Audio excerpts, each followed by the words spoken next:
어디서 근본도 없는 빈털터리가 굴러들어와서 내 귀한 아들 앞길을 막아? 위자료 몇 푼 쥐어줄 테니까 당장 도장 찍고 이 집에서 나가. 20살의 시집와 22년을 종이 되어 모신 시어머니는 남편이 어린 후배와 바람이 나자 오히려 저를 길바닥으로 매몰차게 내쫓았습니다. 하지만 그 오만한 노인네는 꿈에도 몰랐을 겁니다. 제가 이혼 도장을 찍자마자 시어머니가 전세로 살고 있는 그 3억짜리 아파트를 제 이름으로 통째로 사버렸다는 사실을요. 어머니, 당장 방 빼세요. 저를 비웃으며 떵떵거리던 시댁 식구들이 스스로 무덤을 파고 어떻게 길바닥에 나앉게 되는지 지금부터 아주 속 시원하게 들려드리겠습니다. 구청 민원실 특유의 서늘한 공기가 목덜미를 휘감았습니다. 제 손에 쥐어진 이혼 신고서 위로 빨간 도장이 선명하게 찍혀 있었죠. 그 붉은 인주 자국을 물끄러미 내려다보자니 가슴 한구석이 뻐근해졌습니다. 20살 남들 다 대학 캠퍼스에서 낭만을 즐길 때 못 모르고 시집와서 바친 제 22년의 세월. 그 길고 고단했던 청춘이 고작 이 얇은 종이 한 장으로 끝난다는 게 참으로 헛헛하더군요. 맞은편 대기석에 앉은 남편은 무심한 얼굴로 자기 휴대전화 화면만 뚫어져라 쳐다보고 있었습니다. 저와 눈을 맞추기는커녕 무슨 재미난 영상이라도 보는지 입꼬리를 실룩거리며 실실 웃고 있더라고요. 어떻게 22년을 함께 살을 맞대고 산 사람이 이 마지막 순간까지 저토록 가벼울 수 있을까요? 나와 함께한 시간이 저 남자에게는 그저 빨리 털어버리고 싶은 짐짝에 불과했나 봅니다. 그 얄미운 모습을 가만히 지켜보자니 불과 2주 전에 있었던 시어머니의 칠순 잔치가 떠올랐습니다. 어머니, 갈비찜은 좀 입에 맞으세요? 이게 갈비찜이냐, 고무 타이어냐? 즐겨서 원 씹을 수가 있어야지 내 이빨 다 나가게 할 작정이냐? 시어머니는 제가 3일 밤낮을 잠도 못 자고 졸여가며 만든 갈비찜을 젓가락으로 툭 밀어냈습니다. 그뿐만이 아니었습니다. 잡채는 또 왜 이렇게 퉁퉁 불었어? 아주 간장통을 들이부었나? 짜서 먹을 수가 없네. 잔치에 모인 친척들 수십 명의 시선이 일제히 저를 향했죠. 내가 진짜 전생에 무슨 나라를 팔아먹었길래 이런 맹탕 같은 며느리를 들였나 몰라. 어머니, 손님들도 많이 와 계신데 일단 식사부터 하셔요. 손님들 앞이니까 내가 더 창피해서 이러는 거 아니냐. 시어머니는 아예 숟가락을 탁 소리나게 상 위에 던지듯 내려놓으셨습니다. 우리 며느리가 뭐 하나 제대로 하는 게 있어야지. 20살에 뭣도 모르고 빈손으로 데려왔더니 20년이 넘도록 밥맛 하나 안 늘어. 이래 가지고 어디 밖에 나가서 내 며느리라고 명함이나 내밀겠어? 다들 젓가락 내려놔. 이거 먹고 체할 일 있어? 친척들의 어색한 웃음소리가 집안을 맴돌았습니다. 얼굴이 화끈거리고 쥐구멍에라도 숨고 싶은 심정이었죠. 애처롭게 남편을 바라봤지만 남편은 헛기침만 하며 슬그머니 시선을 피하더군요. 22년입니다. 그 긴 세월 동안 남편은 단 한 번도 시어머니의 핍박 앞에서 제 편을 들어준 적이 없었습니다. 엄마, 그만하세요라는 그 흔한 말 한마디조차 해본 적 없는 철저한 마마보이였죠. 남편은 늘 어머니 치맛자락 뒤에 숨어 집안의 평화라는 핑계로 제 희생을 당연하게 여겼습니다. 그날 밤 학원을 마치고 돌아온 딸 하은이의 눈이 퉁퉁 부어 있었습니다. 현관문을 열고 들어오는 아이의 표정이 평소와 다르게 어두웠죠. 하은아, 너 울었어? 무슨 일 있었니? 아니야, 아무것도 아니야. 하은이는 제 시선을 피하며 방문을 쾅 닫고 들어가 버렸습니다. 방문 너머로 끄끄대며 억누르는 아이의 울음소리가 새어나왔죠. 나중에야 알았습니다. 아빠 차 뒷좌석에 탔던 하은이가 그곳에 남겨진 진한 여자 향수 냄새와 낯선 립스틱을 발견했다는 사실을요. 감수성 예민한 17 사춘기 딸이 아빠의 외도 흔적을 눈치채고 얼마나 큰 충격을 받았을까요? 아이는 엄마가 상처받을까봐 차마 말도 못하고 혼자 소가리를 했던 겁니다. 하지만 저는 하은이가 알기 훨씬 전부터 그 더러운 진실을 알고 있었습니다. 벌써 3개월 전의 일이었죠. 빨래를 하려고 남편의 겉옷을 정리하다가 우연히 울리는 휴대전화 알림을 보게 되었습니다. 화면에는 윤서영이라는 이름과 함께 오빠, 오늘 밤도 너무 보고 싶어라는 메시지가 떠 있었죠. 손이 벌벌 떨렸지만 꾹 참고 비밀번호를 풀어 대화창을 열었습니다. 윤서영이라는 젊은 회사 후배와 주고받은 낯뜨거운 메시지들과 다정하게 찍은 사진들을 제 눈으로 직접 확인했거든요. 피가 거꾸로 솟는 것 같아 남편이 퇴근하자마자 멱살을 쥐고 따져 물었습니다. 당신 이게 다 뭐야? 이 윤서영이라는 기집애 대체 누구냐고. 아, 왜 남의 폰을 함부로 뒤져보고 난리야. 바람 피운 주제에 미안하다는 말이 먼저 아니야? 당신이 인간이야? 여보, 오해하지 마. 그냥 친한 회사 후배야. 회식하다가 분위기 맞추려고 장난친 거라고. 방귀 낀 놈이 성낸다더니 남편은 오히려 저를 의부증 환자 취급하며 역정을 냈습니다. 어찌나 뻔뻔하게 나오는지 제가 다 기가 막힐 노릇이었죠. 더 어이없는 건 시어머니의 반응이었습니다. 며칠 뒤 남편의 외도 사실을 알게 된 시어머니가 저를 불러다 앉혀놓고 하신 말씀은 제 가슴에 대못을 박았습니다. 남자는 다 그래. 네가 집구석에서 남편 건사나 똑바로 했으면 걔가 밖으로 한눈을 팔았겠어? 여자가 칠칠 맞지 못하게 남편 마음 하나 못 붙잡고 어디서 큰 소리야. 어머니, 어떻게 그런 말씀을 하세요? 명백히 그 사람이 바람을 피운 건데 왜 제 탓을 하시는 거냐고요. 그럼 내 귀한 아들이 바람난 게 내 아들 탓이라는 거냐? 남자가 밖에서 돈 벌다 보면 젊은 애들하고 커피 한잔 할 수도 있는 거지. 다 네가 부족해서 벌어진 일이니까 입 다물고 얌전히 살아. 어디 흠집 난 얼굴로 이혼이라도 하겠다는 거야? 그날 저는 22년간 꾹꾹 눌러 참았던 미련과 정을 완전히 끊어냈습니다. 이 지옥 같은 집구석에서 이기적인 남편과 표독스러운 시어머니의 그늘에서 당장 벗어나기로 결심한 것이죠. 번호표 73번 고객님, 3번 창구로 와주세요. 안내방송이 울리고 저는 상념에서 깨어나 자리에서 일어났습니다. 가자, 우리 차례야. 그래. 남편은 그제야 휴대전화를 주머니에 쑤셔 넣고 어기적 따라왔습니다. 서류를 접수하는 내내 남편은 아주 홀가분해 보이더군요. 젊고 당당한 후배 여자와 새 출발을 할 생각에 속으로 콧노래라도 부르는 눈치였습니다. 여기 빈칸에 서명 한 번 더 하시고 신분증 주세요. 담당 직원의 안내에 따라 우리는 각자의 이름을 적고 신분증을 내밀었습니다. 도장을 찍는 순간에도 남편은 하품을 쩍쩍 해대고 있었죠. 이혼 재산 분할에서도 남편과 시어머니는 제가 가진 게 쥐뿔도 없다고 비웃었습니다.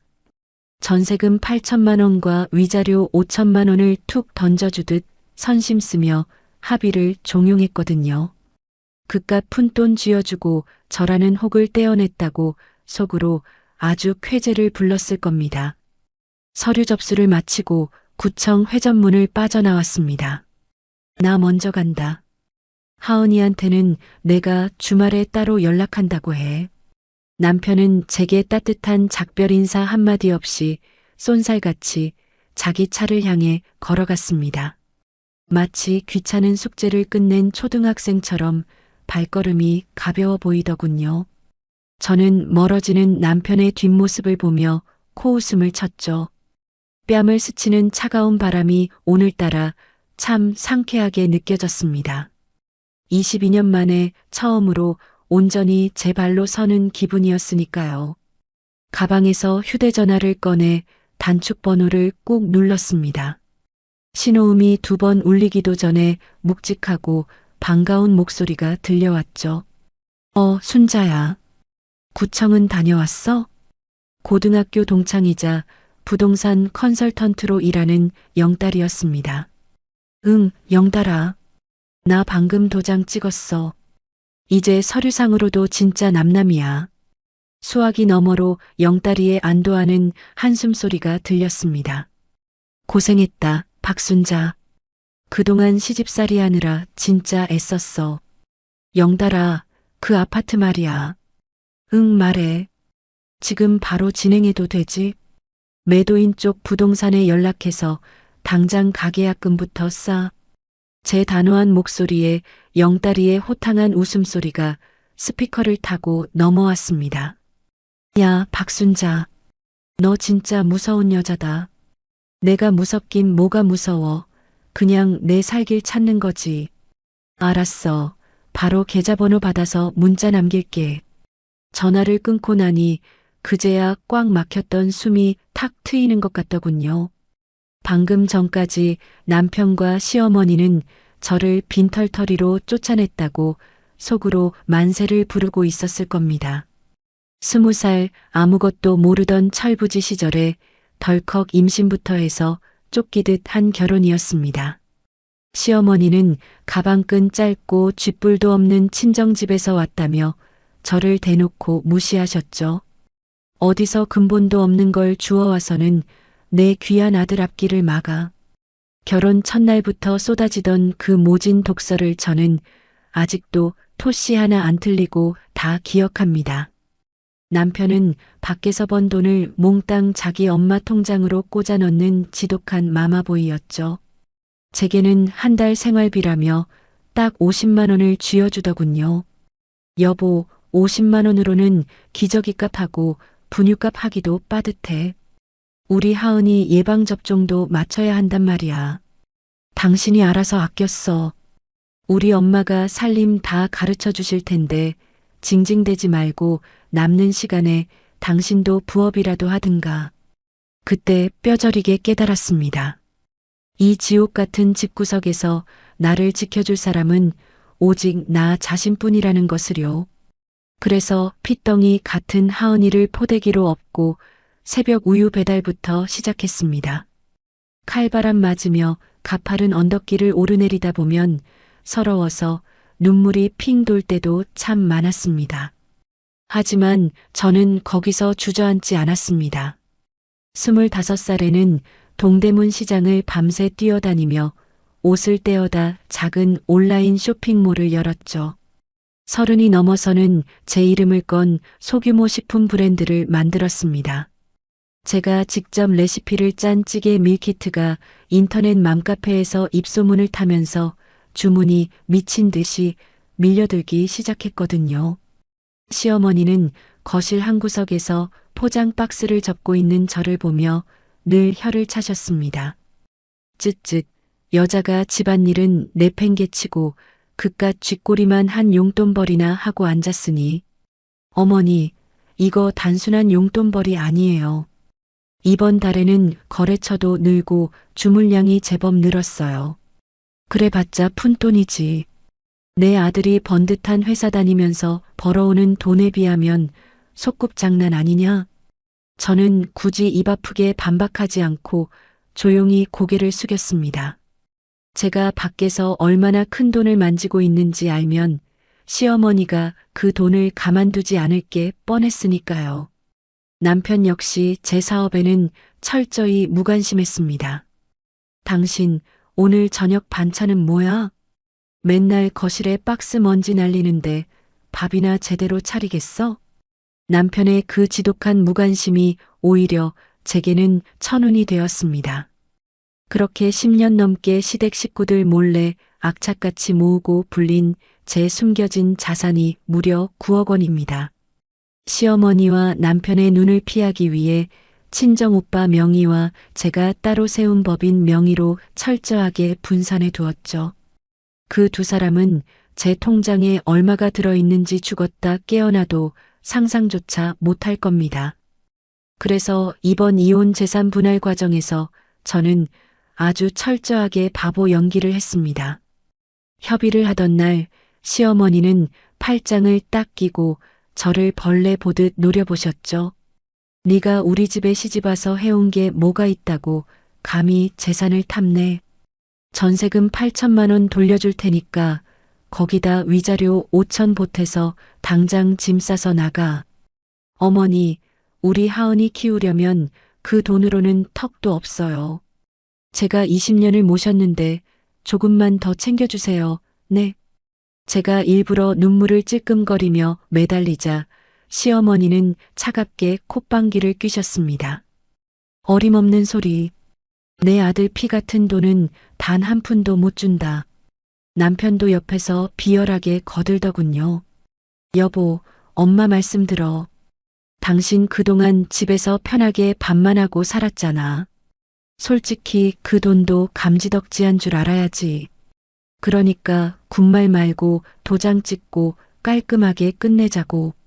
저는 억울해서 미치겠다는 표정을 지으며 마지못해 도장을 찍는 척했습니다. 하지만 속으로는 통쾌한 쾌재를 부르고 있었죠. 그깟 몇천만 원 때문에 이혼 소송이 질질 끌리는 건 제 계획에 전혀 없었으니까요. 제가 조용히 꼬리를 내리고 물러나자 정호 쪽은 아주 잔치 분위기였습니다. 역시 가진 것도 없고 배운 것도 없는 멍청한 여자라며 제 뒤통수에 대고 신나게 비웃었겠죠.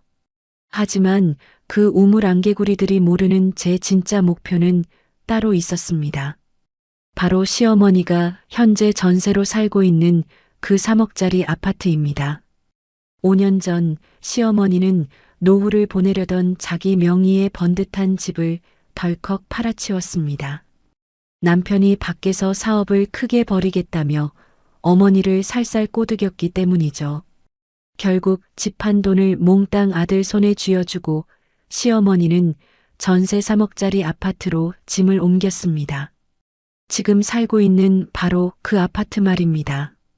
며칠 전 영다리가 저를 다급하게 불렀던 날의 기억이 떠오릅니다. 순자야, 내가 진짜 대박 정보 하나 물어왔다. 뭔데 그렇게 숨을 헐떡거려? 너희 시어머니 살고 있는 그 전세 아파트 집주인 알지? 이번에 그 집주인 온 가족이 해외로 이민을 간다네. 그래서 그 집을 금매로 아주 싸게 내놓는데. 뭐라고? 이거 완전 기회 아니냐? 내 법인 이름으로 당장 잡자. 저는 영다리의 그 말을 듣는 순간 머릿속에 번쩍하고 강렬한 불이 켜지는 것 같았습니다. 22년간 묵은 체증이 단번에 씻겨 내려갈 완벽한 복수의 밑그림이 그려졌거든요. 제가 세운 법인 이름으로 시어머니가 사는 집의 주인이 된다는 것. 생각만 해도 온몸에 짜릿한 전율이 흘러내렸습니다. 택시 창밖으로 바쁘게 오가는 사람들의 낯선 풍경이 눈에 들어왔습니다. 다들 각자의 삶을 지켜내느라 저렇게 치열하게 땀 흘리며 살고 있겠죠. 저 역시 이제는 바보처럼 무시당하고만 살지 않을 작정입니다. 띠링.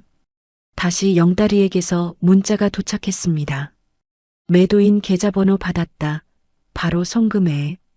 저는 주저없이 휴대전화 뱅킹 앱을 열고 보안 비밀번호를 눌렀습니다. 확인 버튼을 누르자 이체 완료라는 글자가 화면에 선명하게 떠올랐습니다. 가계약금 5천만 원이 단숨에 매도인의 계좌로 꽂혔죠. 며칠 뒤 영다리의 사무실에서 정식으로 매매 계약서를 작성하는 날이었습니다. 법인 명의로 잔금까지 일사천리로 치르는 제 모습을 보며 영다리는 혀를 내둘렀습니다. 야, 박순자. 네가 이렇게 대단한 여자인 줄 나는 진짜 꿈에도 몰랐다. 5억 8천만 원을 대출도 없이 현금으로 턱턱 쏘는 걸 보니까 내 속이 다 시원하네. 진짜 소름 돋는다. 소름 돋아. 저는 계약서에 찍힌 법인 직인을 손가락으로 쓸어내리며 픽 웃었습니다. 그동안 숨죽이고 사느라 내가 얼마나 병이 날 지경이었는지 넌 모를 거다. 이제부터가 진짜 시작이니까 잘 지켜봐. 부동산 등기 이전까지 완벽하게 끝이 났습니다. 이제 법적으로 시어머니가 사는 그 전세 아파트의 새 주인은 제가 세운 주식회사입니다. 아직 겉으로는 아무런 변화도 없지만 제 마음속에는 이미 커다란 폭풍이 휘몰아치고 있었죠. 반면 저를 빈몸으로 내쫓았다고 믿는 시댁 식구들은 아주 살맛이 났을 겁니다. 특히 남편은 이혼하자마자 기다렸다는 듯이 그 어린 후배 윤서영과 살림을 합쳤거든요. 제가 그 집안 사정을 어떻게 훤히 꿰뚫고 있냐고요? 바로 주말마다 아빠 집을 다녀와야 하는 우리 딸 하은이 덕분이죠. 법적으로 정해진 면접 교섭일 때문에 하은이는 금요일 저녁만 되면 한숨을 푹푹 쉬며 짐을 쌌습니다. 일요일 저녁 초췌한 얼굴로 집에 돌아온 하은이가 소파에 털썩 주저앉았습니다. 딸 다녀왔어? 저녁은 먹었고? 하은이는 고개를 절레절레 흔들며 짜증 섞인 목소리로 투덜거렸습니다. 밥은 무슨? 아빠랑 그 아줌마는 매일 배달 음식만 시켜 먹어.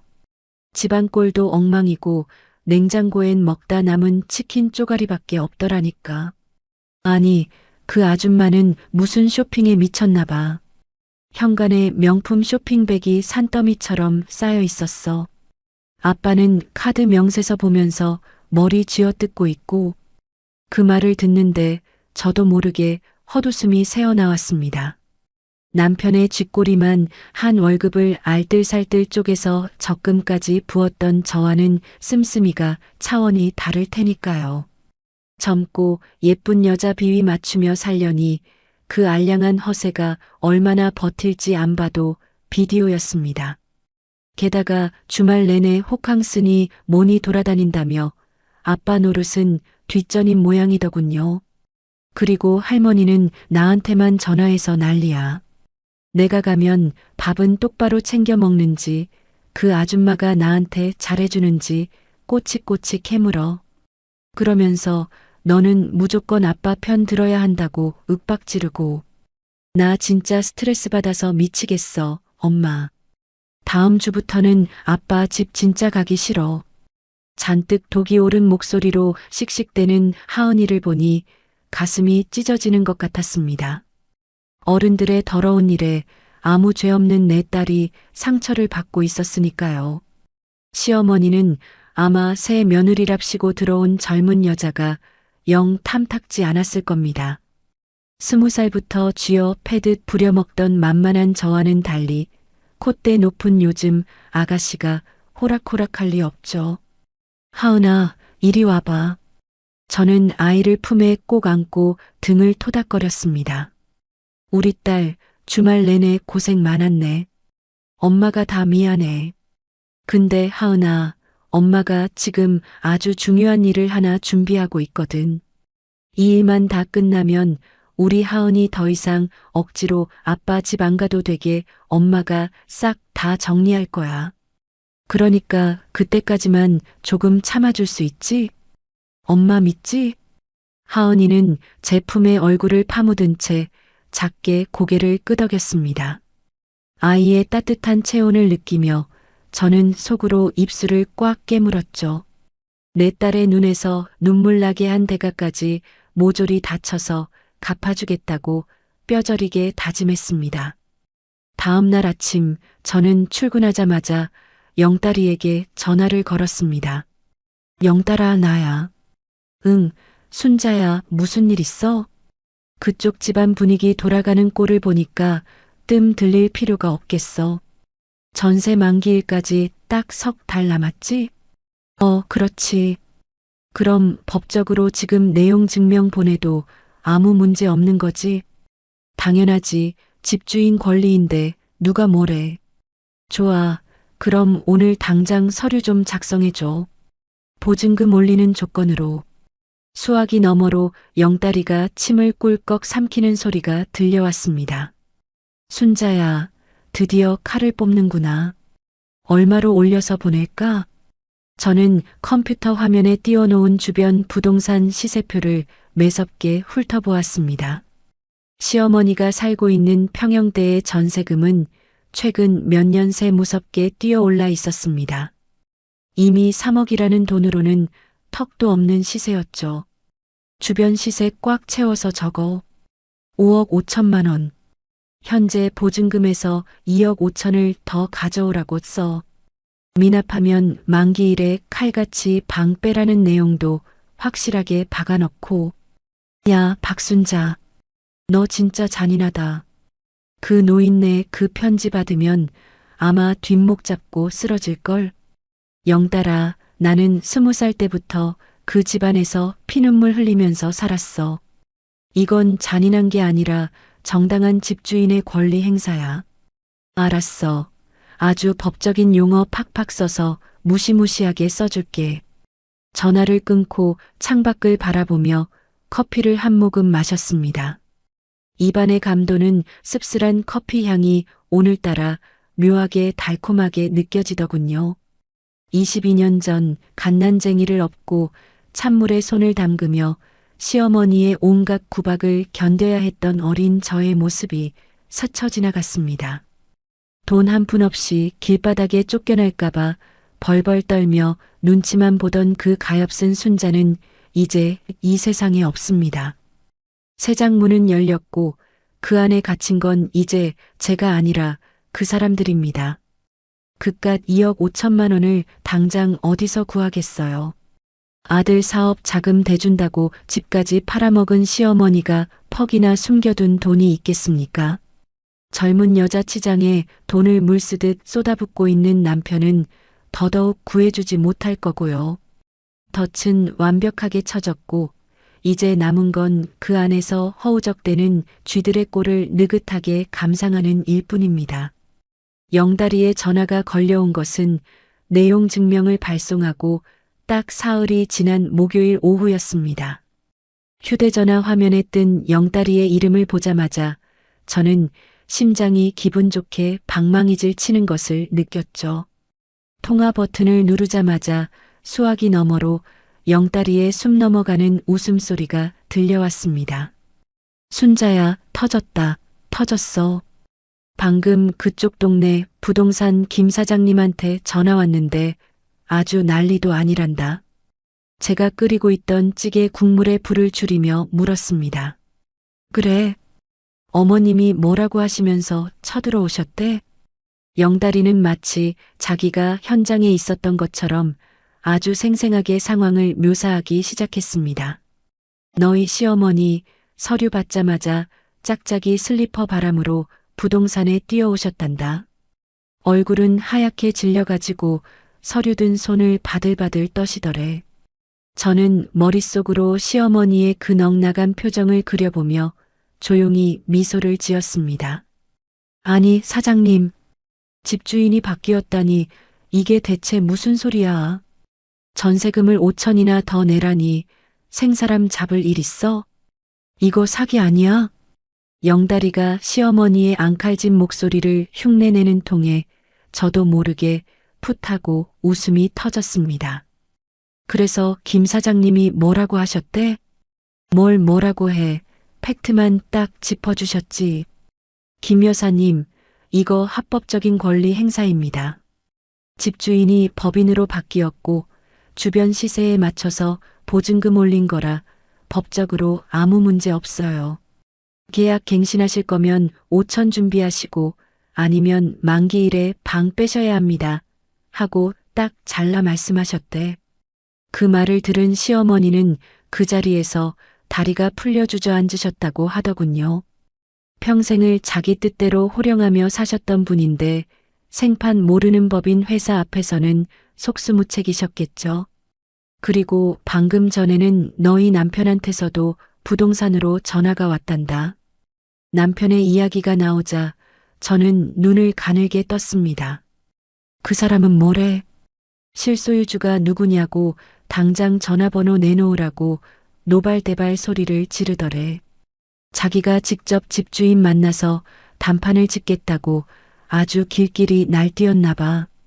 어쩜 그렇게 하나도 변한 게 없을까요?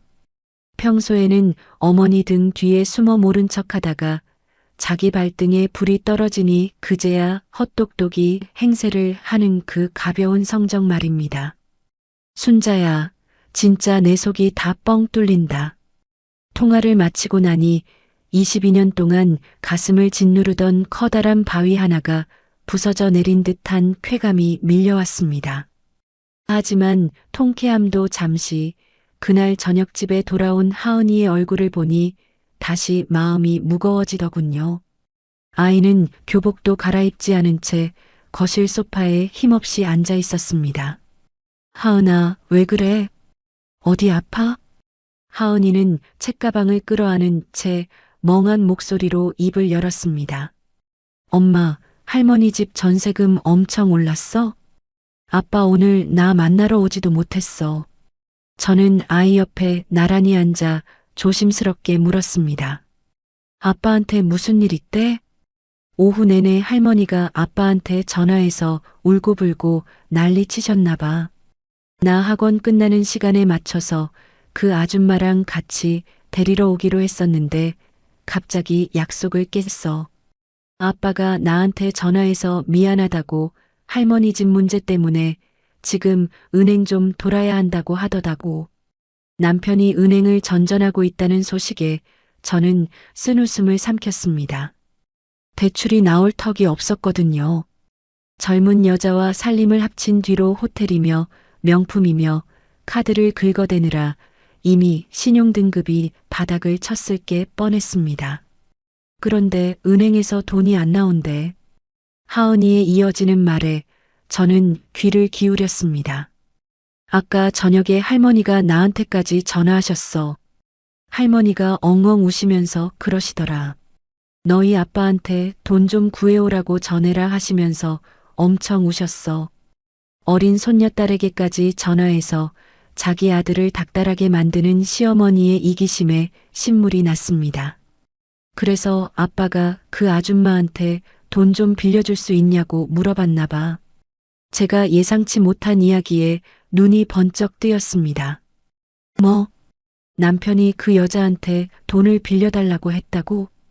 응, 할머니가 하도 난리를 치니까 아빠도 눈에 뵈는 게 없었나 봐. 그 아줌마가 엄청 화내면서 소리치는 거 나 다 들었어. 오빠 미쳤어? 내가 왜 오빠네 엄마 전세금을 대줘?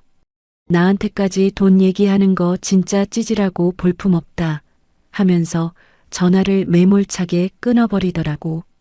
하은이는 고개를 푹 숙인 채 어깨를 떨었습니다. 아빠의 그 초라하고 비참한 모습을 전해 듣는 딸의 심정이 오죽했을까요? 엄마, 나 진짜 아빠 너무 창피하고 싫어. 할머니도 매일 아빠 괴롭히고 나한테까지 이러는 거 너무 힘들어. 저는 아이를 품에 당겨 안고 등을 부드럽게 쓸어내렸습니다. 괜찮아, 하은아. 다 지나갈 일이야. 어른들 문제는 어른들끼리 알아서 해결하게 둬. 너는 아무 신경 쓰지 말고 내 공부만 해. 아이를 달래 재우고 거실로 나와 창밖의 야경을 가만히 내려다보았습니다. 화려한 도시의 불빛 너머로 지금쯤 캄캄한 절망 속에서 서로를 탓하며 싸우고 있을 세 사람의 얼굴이 떠올랐죠. 20살에 시집온 저를 쥐잡듯이 잡으며 군림하던 시어머니, 엄마 치마폭에 숨어 제 희생을 당연하게 여기던 무능한 남편, 그리고 남의 가정을 파탄내고도 뻔뻔하게 고개를 들고 다니던 그 어린 여자까지. 덫은 완벽하게 작동했고 쥐들은 독이 올라 좁은 덫 안에서 서로를 물어뜯기 시작했습니다. 제가 쳐놓은 사방이 꽉 막힌 벽 안에서 그들이 과연 어디까지 추락할지 저는 아주 느긋하게 지켜볼 작정입니다.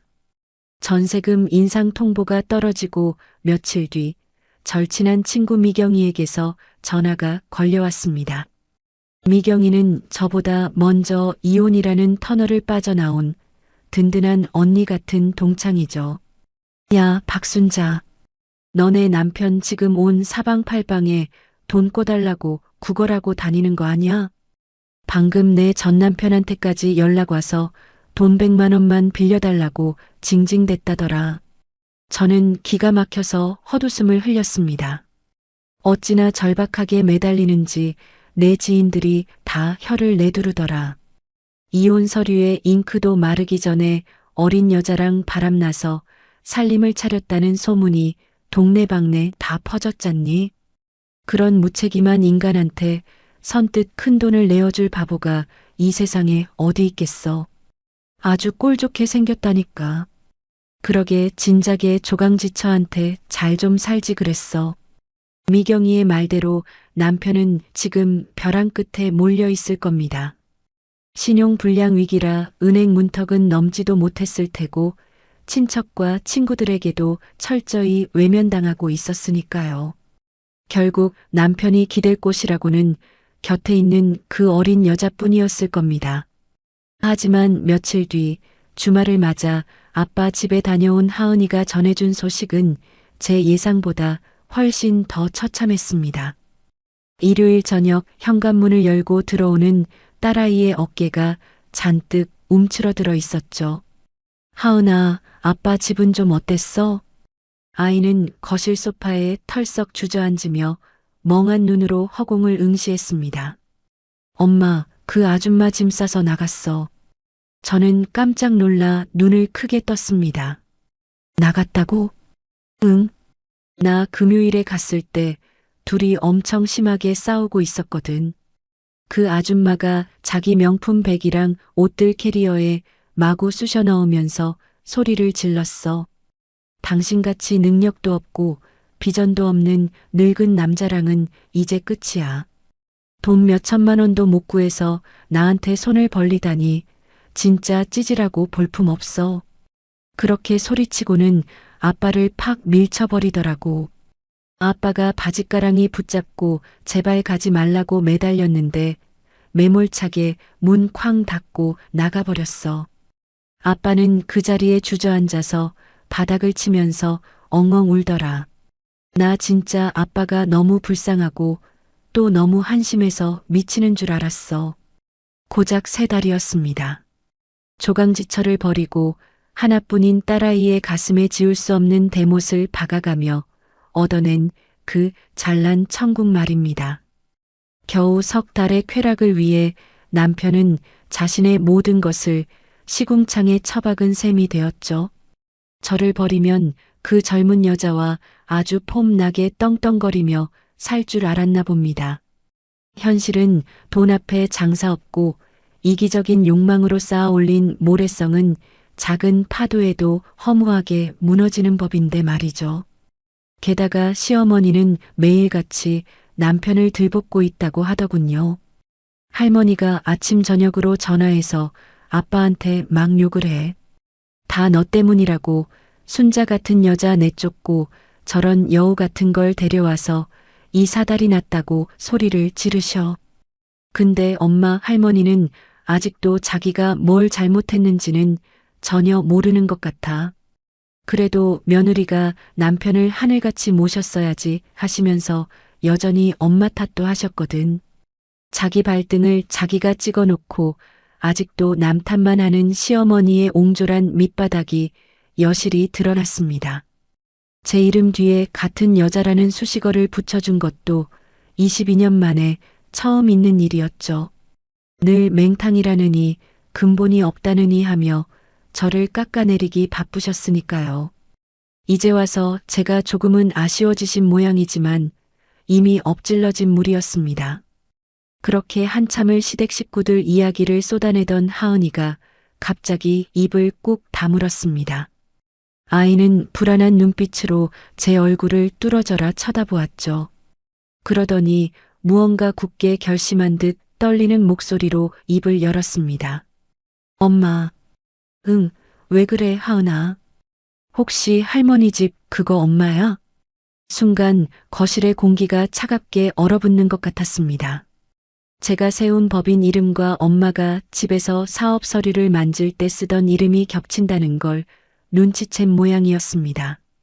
제 딸은 20살의 저와 다르게 눈치도 빠르고 무척 영특하니까요. 하은이의 눈동자가 혼란과 원망, 그리고 두려움으로 일렁이고 있었습니다. 형편없이 무너져가는 아빠를 보며 마음이 흔들렸던 거겠죠. 할머니가 믿고 아빠가 미워도 결국 자신을 낳아준 핏줄이 바닥까지 추락하는 모습을 지켜보는 건 17살 아이에게 너무나 잔인한 일이었을 겁니다. 저는 아이의 시선을 피하지 않고 똑바로 마주 보았습니다. 가슴이 철렁 내려앉았지만 여기서 변명을 늘어놓거나 거짓말을 할 수는 없었죠. 내 딸에게만큼은 그 어떤 비밀도 구차하게 감추고 싶지 않았습니다. 저는 조용히 하지만 단호하게 대답했습니다. 그래, 엄마야. 제 입에서 떨어진 단호한 대답에 하은이는 믿을 수 없다는 듯 뒷걸음질을 쳤습니다. 아이의 커다란 눈망울에 충격과 배신감이 고스란히 차오르는 것이 보였죠. 지금껏 자기가 알던 다정하고 희생적이던 엄마가 한순간에 낯선 복수기처럼 느껴졌을 겁니다. 엄마가 왜 이래? 할머니 나쁜 사람인 거 나도 다 알아. 아빠가 엄마한테 몹쓸 짓 한 것도 맞고. 근데 이건 너무한 거 아니야? 그래도 가족이었잖아. 할머니 지금 당장 길바닥에 나앉게 생겼는데 엄마는 피도 눈물도 없어. 하은이의 날 선 목소리가 제 가슴을 예리한 빗으로 찌르는 것 같았습니다. 내 딸의 입에서 나를 가해자 취급하는 말이 나오다니 억장이 무너지는 기분이었죠. 하지만 저는 이내 마음을 다잡았습니다. 아이는 아무것도 모르니까요.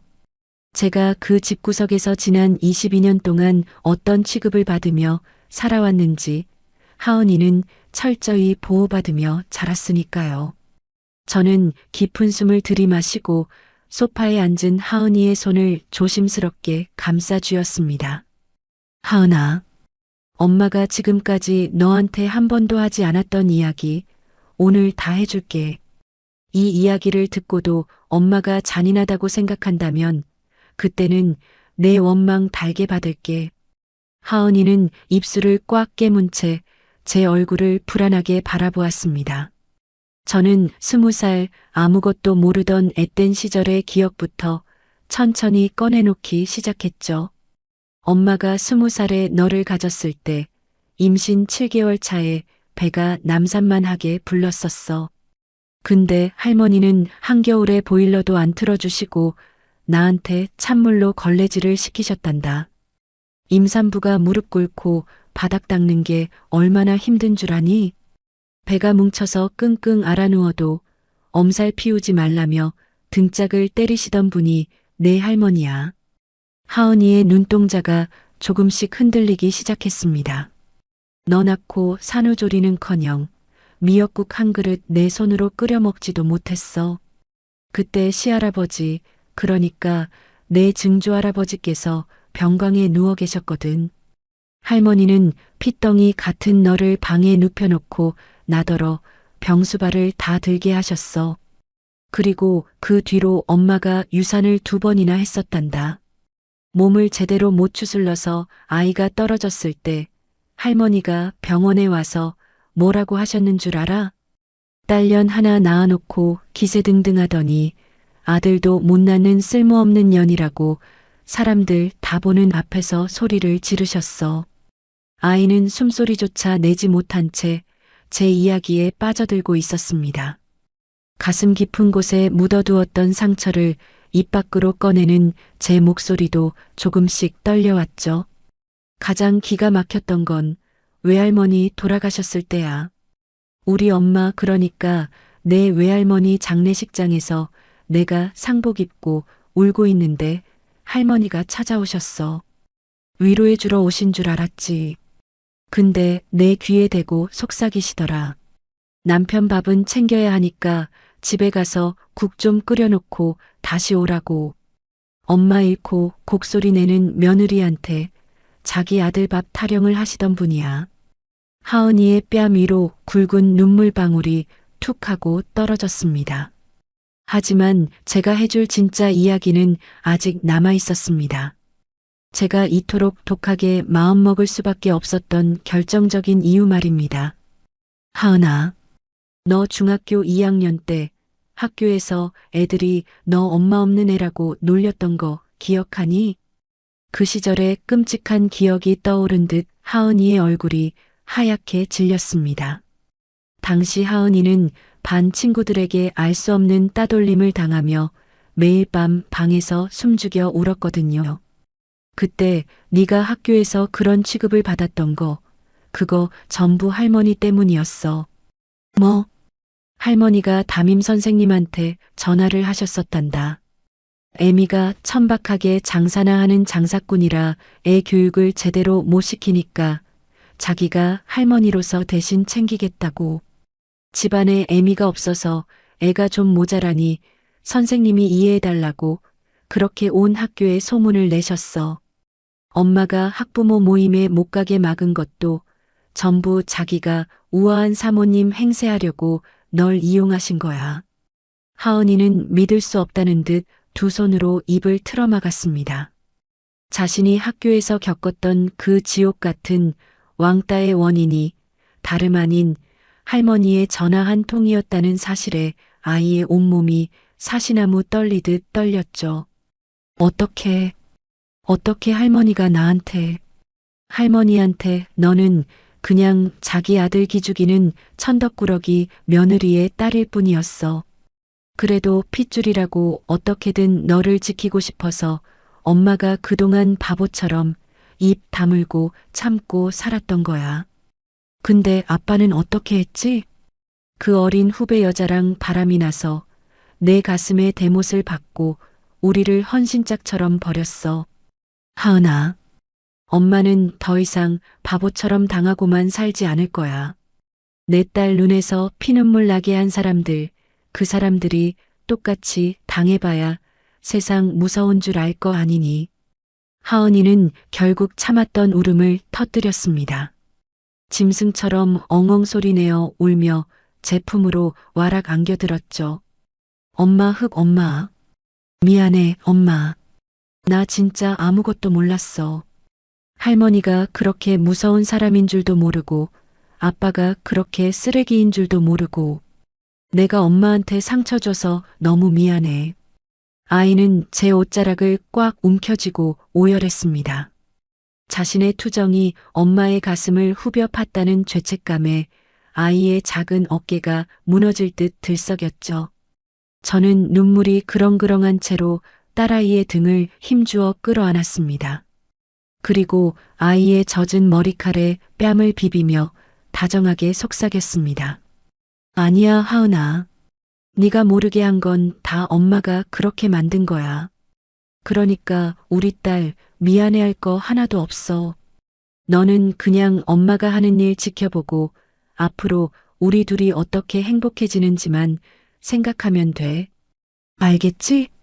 우리는 그렇게 한참을 부둥켜 안고 거실 바닥에 앉아 울었습니다. 22년 동안 제 가슴을 짓누르던 무거운 응어리가 딸의 뜨거운 눈물에 녹아내리는 기분이었죠. 나를 가해자라고 원망할까봐 두려웠던 내 딸이 이제 완벽하게 나의 편이 되어 주었습니다. 이제 제게 남은 망설임이나 두려움은 단 한 톨도 없습니다. 시어머니와 남편이 발버둥 치면 칠수록 저는 더욱 차갑고 매섭게 그들을 옥죄일 것입니다. 하은이와의 그 눈물겨운 밤이 지나고 제 마음속에 남아있던 마지막 일말의 죄책감마저 깨끗하게 사라졌습니다. 시간은 참으로 무심하고도 빠르게 흘러갔죠. 어느덧 그 통쾌했던 내용 증명을 보낸 지도 2달이 훌쩍 지나 있었습니다. 시어머니가 그 으리으리한 전셋집에서 방을 빼야 하는 이사 기한이 딱 한 달 앞으로 다가온 시점이었죠. 그날 오후 저는 거래처에 보낼 물건들의 송장을 정리하느라 제 작은 사무실에서 정신없이 바쁜 시간을 보내고 있었습니다. 똑똑. 유리문 너머로 누군가 조심스럽게 문을 두드리는 소리가 들려왔습니다. 고개를 들어 밖을 내다본 순간 저는 제 두 눈을 의심할 수밖에 없었죠. 제 작은 사무실 문 앞에 서 있는 사람은 다름 아닌 시어머니였습니다. 올해로 72, 언제나 꼿꼿하고 오만했던 그 양반이 초라한 행색으로 우두커니 서 계시더군요. 22년 만에 처음 보는 낯선 풍경이었습니다. 하늘 같은 시어머니가 감히 미천한 며느리의 일터까지 친히 발걸음을 하시다니요. 제가 자리에서 일어나 문을 열어주자 시어머니는 쭈뼛거리며 사무실 안으로 들어오셨습니다. 평소 같았으면 바닥에 먼지가 굴러다닌다며 눈부터 흘기셨을 텐데 오늘은 제 눈치만 슬금슬금 살피시더라고요. 저는 애써 무덤덤한 표정을 지으며 차가운 목소리로 입을 열었습니다. 여긴 어쩐 일이세요? 할 말씀 있으시면 전화로 하시지 여기까지 오실 필요 없었는데요. 시어머니는 마른 입을 달싹거리더니 이내 기어들어가는 목소리로 저를 불렀습니다. 순자야. 그 부름에 저는 하마터면 실소를 터뜨릴 뻔했습니다. 22년입니다. 그 긴 세월 동안 시어머니의 입에서 제 이름 석자가 온전하게 불린 건 오늘이 처음이었거든요. 언제나 야 이봐 아니면 며느리라는 딱딱한 호칭뿐이었으니까요. 네가 집주인이라는 소리 듣고 내가 며칠 밤낮을 한숨도 못 잤다. 내가 잘못했다. 제발 한 번만, 딱 한 번만 봐주면 안 되겠니? 나갈 데가 없다. 70이 넘은 노인이 제 앞에서 고개를 푹 숙인 채 애원하고 있었습니다. 한때는 제 인생을 쥐락펴락하며 절대 권력을 휘둘렀던 사람이 말이죠. 그렇게 기고만장했던 분이 돈 앞에서는 이렇게 한순간에 바닥으로 납작 엎드리는 꼴이라니. 순간 제 마음속에서도 미묘한 감정이 요동치기 시작했습니다. 그래도 남편을 낳아준 분이고 하은이의 친할머니인데 너무 매몰차게 구는 건 아닌가 하는 아주 찰나의 약한 마음이었죠. 하지만 저는 조용히 시어머니의 주름진 얼굴을 뚫어져라 응시했습니다. 탁하게 흐려진 그 눈동자 속에는 두려움과 원망만 가득할 뿐이었습니다. 그 눈빛을 보는 순간 저는 확신했습니다. 이 사람은 지금 자기가 과거에 제게 무슨 짓을 했는지 진심으로 뉘우치고 있는 게 아닙니다. 그저 당장 이 엄동설 안에 길바닥으로 나앉게 생긴 자기 처지가 억울하고 비참할 뿐이겠죠. 자신의 피 같은 전세금을 빼앗기게 생겼으니 급한 불을 끄기 위해 가식적인 사과를 연기하고 있는 것뿐입니다. 저는 흔들리던 마음을 다잡고 등줄기를 꼿꼿하게 세웠습니다. 어머니가 저한테 잘못하신 게 대체 뭔데요? 어디 한번 구체적으로 말씀해 보시겠어요? 제 서늘한 질문에 시어머니는 당황한 듯 눈동자를 굴리며 말문이 막히셨습니다. 그거야 내가 평소에 너한테 살림살이로 잔소리 좀 심하게 한 거랑 우리 아들이 바람 피워서 널 쫓아낼 때 내가 좀 모른 척 했던 거. 다 늙은 노인네가 주책맞게 굴어서 미안하다. 거짓말. 끝까지 자신이 저지른 악행의 무게를 알지 못하는 그 가벼운 변명에 저는 헛웃음을 쳤습니다. 잔소리요? 모른 척을 하셨다고요? 저는 책상을 짚고 시어머니 쪽으로 몸을 바짝 기울였습니다. 어머니, 혹시 5년 전에 어머니 명의로 된 그 번듯한 집 팔아서 아들 사업 자금 대주셨을 때 기억나세요? 제가 그때 눈물로 매달리면서 말렸잖아요. 그 돈 남편한테 다 주면 우리 가족 길거리에 나앉는다고 제발 참아달라고 빌었었죠. 그때 어머니가 저한테 뭐라고 하셨는지 잊으셨어요? 시어머니의 얼굴이 종이장처럼 하얗게 질리기 시작했습니다. 어머니가 제 얼굴에 침을 뱉을듯이 삿대질하면서 그러셨죠. 건방지게 시어미 재산에 감초나라, 배나라 하지 말라고. 꼬우면 짐 싸서 당장 나가라고. 갈 데 있으면 가고 내 주제를 좀 알라고 하셨잖아요. 사무실 안의 공기가 숨이 막힐 듯 무겁게 가라앉았습니다. 저는 한 글자 한 글자 아주 또박또박 끊어서 말했습니다. 저 지금 그때 어머니가 하셨던 그 말 똑같이 돌려드리는 겁니다. 갈 데 있으시면 가세요. 전세금 올려주실 능력 안 되시면 어머니 주제에 맞게 방 빼서 나가시라고요. 그 순간이었습니다. 방금 전까지 불쌍한 척 연기를 하던 시어머니의 눈빛이 독사처럼 매섭게 돌변하더군요. 결국 밑바닥에 깔려있던 본성이 튀어나온 겁니다. 시어머니는 자리를 박차고 일어나 허공에 대고 삿대질을 하기 시작했습니다. 이 독사 같은 년. 네가 끝까지 기어오르겠다 이거지? 네가 인간이야? 어떻게 시어미를 길바닥에 나앉히고 지는 등 따시게 살 궁리를 해? 천벌을 받으련 네가 이러고도 무사할 줄 알아. 방금 전까지 제 이름을 다정하게 부르며 용서를 구하던 그 노인은 온데간데 없었습니다.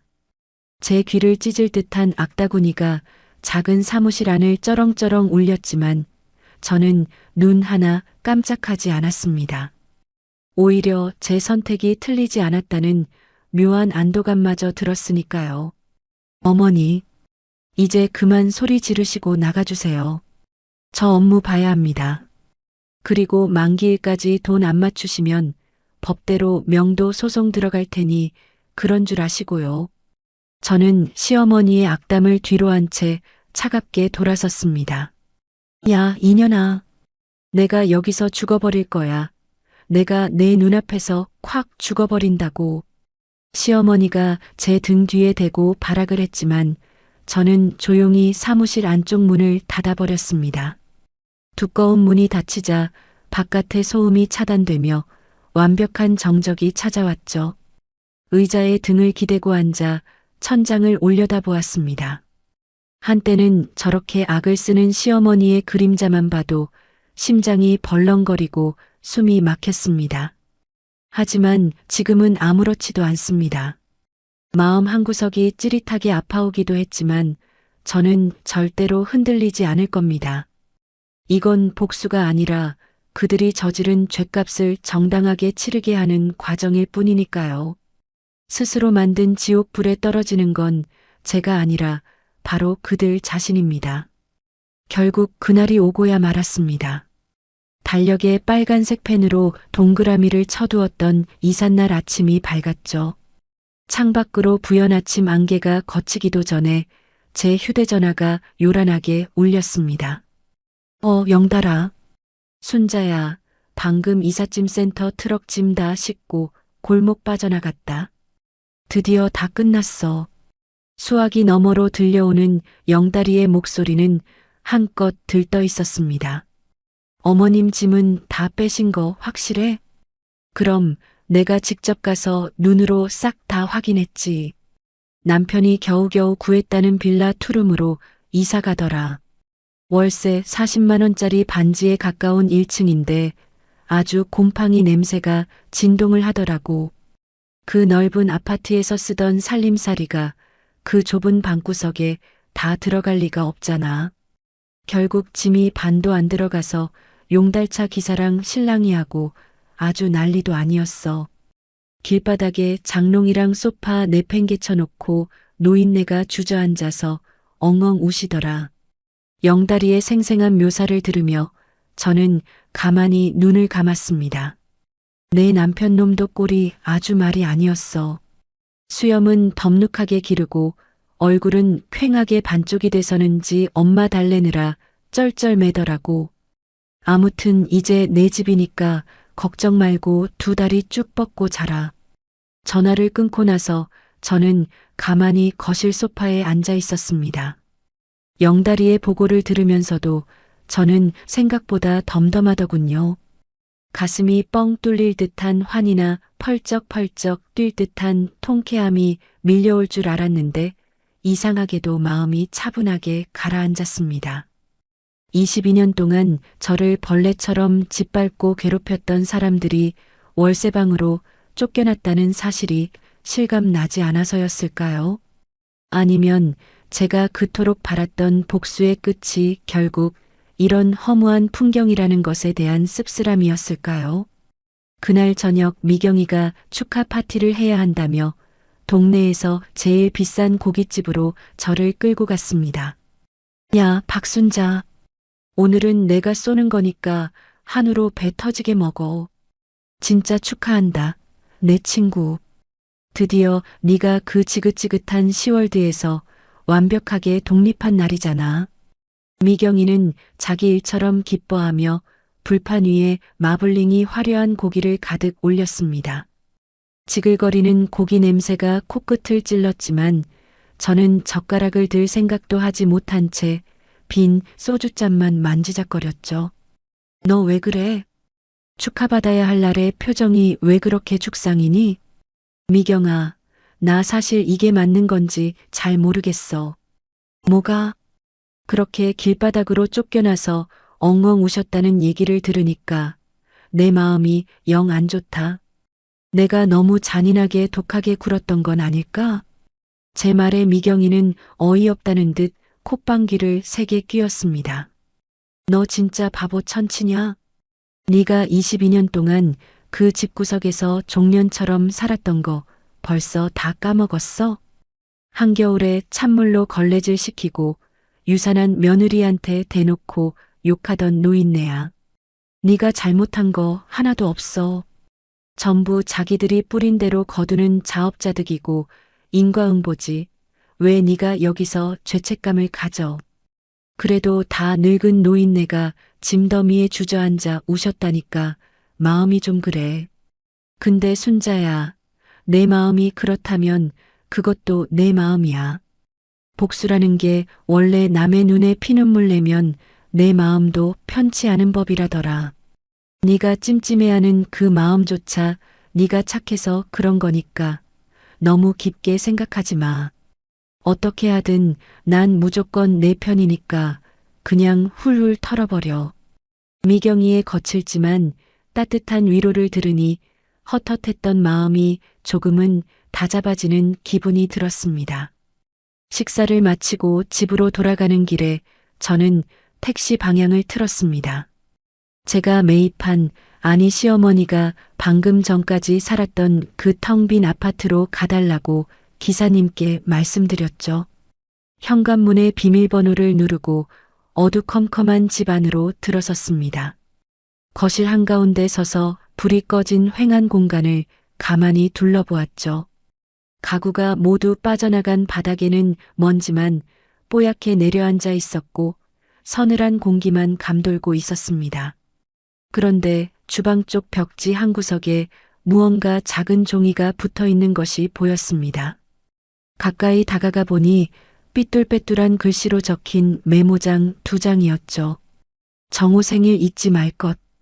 혈압약 아침 식후 꼭 챙겨 먹기. 그 메모들을 보는 순간 저는 그 자리에 우뚝 멈춰 서고 말았습니다. 며칠 전 제 사무실로 찾아와 천벌을 받으려니라며 악을 쓰던 표독스러운 시어머니의 얼굴이 떠올랐습니다. 그리고 그 뒤로 아들 생일을 잊지 않으려 메모를 남기고 혼자 혈압약을 챙겨 먹는 늙고 쇠약한 노인의 모습이 겹쳐 보였거든요. 결국 시어머니도 아들 하나만 바라보고 평생을 살아온 외롭고 가여운 한 명의 늙은 어머니일 뿐이었다는 사실을 처음으로 온전히 깨달았습니다. 젊은 시절 남편을 여의고 억척스럽게 아들을 키우면서 그 모정이 비뚤어진 집착과 이기심으로 변해버린 거겠죠. 나쁜 시어머니이기 전에 아들에게 짐이 되지 않으려 아등바등 살아온 노인의 뒷모습이 느껴져 마음 한구석이 서늘해졌습니다. 손끝으로 그 빛바랜 메모지를 천천히 떼어냈습니다. 씁쓸한 기운이 온몸을 휘감고 돌았지만 저는 이내 고개를 가로저었습니다. 그녀가 외롭고 불쌍한 노인이라는 사실이 지난 22년간 제게 가했던 그 무자비한 폭력을 정당화할 수는 없습니다.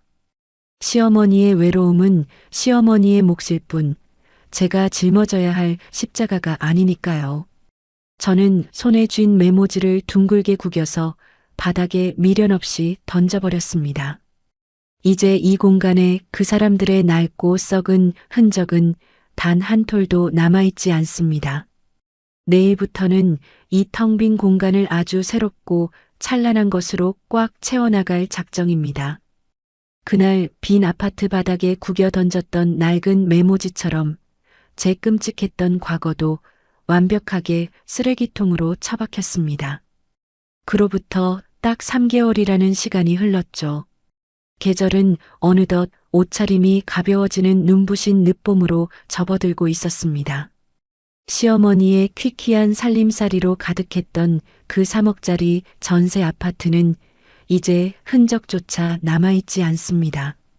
대신 거실벽을 트고 세련된 간접 조명을 달아 여성 창업자들을 위한 아주 근사한 공유 오피스로 완벽하게 탈바꿈했거든요. 이름하여 봄날 오피스?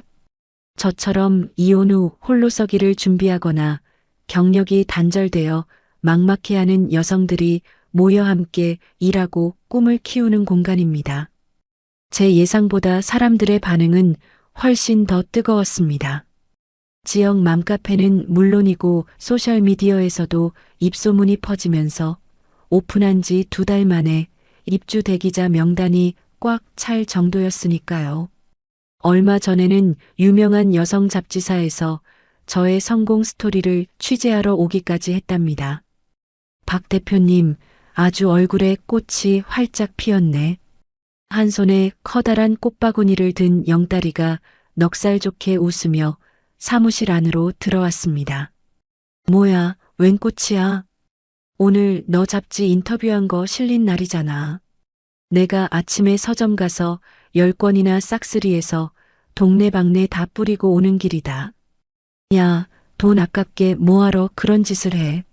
말은 퉁명스럽게 쏘아붙였지만 제 입꼬리는 이미 실룩거리며 귀에 걸려 있었죠. 영다리는 제 공유 오피스 사업에 발벗고 나서서 투자자들까지 연결해준 1등 공신입니다. 요즘 우리는 일주일에 3~4번씩 핑계를 만들어 같이 밥도 먹고 커피도 마시는 사이가 되었습니다. 20살 이후로 누군가에게 이렇게 온전한 여자이자 한 명의 인간으로서 대접받는 느낌은 처음이라 하루하루가 묘하게 설레고 즐겁더군요. 오늘 저녁에 시간 어때? 내가 기가 막히게 분위기 좋은 파스타집 알아왔는데 같이 갈래? 영다리의 수줍은 데이트 신청에 고개를 끄덕이려던 찰나 책상 위에 둔 제 휴대전화가 요란하게 울렸습니다. 화면에 뜬 번호를 본 순간 저는 하마터면 인상을 팍 찌푸릴 뻔했습니다. 저장되어 있지 않은 번호였지만 22년을 징글징글하게 같이 산 남편의 번호를 제가 모를 리 없었으니까요. 누구야? 표정이 왜 그래? 잠깐만. 저는 영다리에게 눈짓을 하고 창가 쪽으로 걸어가 조용히 통화 버튼을 눌렀습니다. 여보세요. 수화기 너머로 무거운 침묵이 흐르더니 이내 바싹 갈라지고 쉰 목소리가 들려왔습니다. 순자야. 나야. 술에 잔뜩 취한 건지 아니면 며칠 밤을 새운 건지 몹시 처량하고 눅눅한 목소리였죠. 무슨 일이야? 용건만 짧게 해. 나 지금 바빠. 제 차가운 대답에 남편은 헛기침을 몇 번 하더니 코를 훌쩍이는 소리를 냈습니다. 순자야, 내가 진짜 단단히 미쳤었나 봐. 그 어린 기집애한테 홀려서 내 굴러들어온 복을 내가 뻥 차버렸어. 엄마는 매일 좁은 방구석에 누워서 앓는 소리만 하시고 월세방에는 벌써 곰팡이가 슬어서 숨도 제대로 못 쉬겠어. 내가 며칠 전에 네가 낸 공유 오피스 기사 봤거든. 너 진짜 대단하더라. 내가 병신이야. 너같이 훌륭한 여자를 몰라보고. 구구절절 이어지는 남편의 처량한 한탄에 저는 어이가 없어서 헛웃음을 쳤습니다. 그래서 이제 와서 나한테 징징대면 내가 불쌍하다고 위로라도 해줄 줄 알았어? 아니야, 그런 거 아니야. 그냥 진짜 진심으로 사과하고 싶어서 용기 내서 전화했어. 내가 내 22년 청춘을 얼마나 잔인하게 망쳐놨는지 내가 바닥까지 떨어져 보니까 이제야 뼈저리게 알겠다. 순자야, 진짜 미안하다. 나 한 번만 다시 용서해주면 안 될까? 내가 엄마 짐 다 싸서 요양원으로 보내고 다시 처음부터 너한테 납작 엎드려서 살게. 아, 결국 이거였군요. 자신이 처한 시궁창 같은 현실을 도저히 견딜 수 없으니 이제 와서 화려하게 부활한 전처의 바짓가랑이라도 붙잡고 싶었던 겁니다. 진심 어린 사과로 그럴싸하게 포장했지만 그 얄팍한 속내에는 여전히 지긋지긋한 이기심이 끈적하게 묻어 있었죠. 저는 창밖으로 보이는 눈부신 오후의 햇살을 바라보며 아주 담담하게 입을 열었습니다. 사과는 고마워. 네가 밑바닥까지 처박혀서라도 내 잘못을 깨달았다니 참 다행이네. 순자야, 그럼 우리 다시 합치는. 하지만 단단히 착각하지 마. 저는 남편의 말을 가차없이 칼같이 잘라냈습니다. 나는 지금 내 인생에서 가장 완벽하고 찬란한 봄날을 살고 있어. 네가 엎드려 빌든 후회하며 땅을 치든 나랑은 이제 일절 상관없는 일이야. 너한테 벌벌 떨면서 살던 찌질한 박순자는 3개월 전에 네가 찍어준 그 이혼 도장 덕분에 완벽하게 죽었거든. 순자야, 제발 다시는 연락하지 마. 질척거리는 내 목소리 듣는 거 역겹고 소름 돋으니까. 저는 미련 없이 새빨간 종료 버튼을 눌러버렸습니다. 그리고 그 번호를 곧바로 수신 차단 목록에 등록해버렸죠. 통쾌함? 사이다? 그런 자극적인 단어조차 아까울 만큼 제 마음은 믿을 수 없을 정도로 잔잔하고 평온했습니다. 미움도 원망도 심지어 복수심조차 완벽하게 증발해버린 진짜 남남이 된 순간이었으니까요. 뒤를 돌아보니 영다리가 불안한 표정으로 저를 뚫어져라 바라보고 있었습니다. 전 남편이야? 무슨 일 있대? 저는 영다리를 향해 세상에서 가장 환한 미소를 지으며 대답했습니다. 아무것도 아니야. 그냥 잘못 걸려온 스팸 전화였어. 그것보다 영달아, 너 아까 파스타 먹자고 했지? 응, 예약해뒀어. 좋아. 오늘 저녁은 내가 멋지게 쏠게. 가자. 내 새로운 인생을 축하하는 의미로. 저는 가방을 챙겨 들고 그 어느 때보다 가벼운 발걸음으로 사무실 문을 나섰습니다. 어느덧 시간은 훌쩍 흘러 다시 완연한 봄이 찾아왔습니다. 제 피와 땀이 깃든 공간, 봄날 오피스가 문을 연 지 딱 1년이 되는 뜻깊은 날이었죠. 사무실 안은 향긋한 꽃내음과 사람들의 유쾌한 웃음소리로 가득 찼습니다.